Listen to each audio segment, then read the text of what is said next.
My dear friend, as we go into this new week, let us pray. Father, thank you for this new week and for another opportunity to go out and be a shining light for you. We thank you in advance for everything you are going to do in our lives this week, Lord.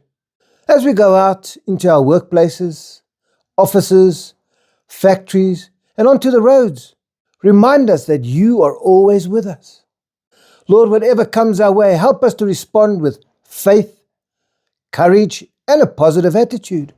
When things become difficult, give us the strength to keep going, keep pushing. Your word says, weeping may endure for a night, but joy comes in the morning.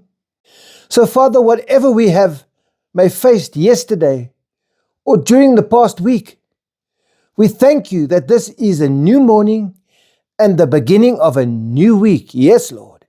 Today we rise with renewed hope and we declare that the joy of the Lord is our strength. Yes, Lord. Whatever tries to discourage us will not defeat us because you are greater than anything we may face this week, Lord.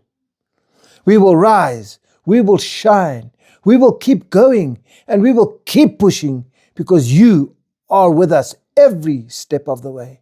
We pray this in the mighty name of Jesus. Amen.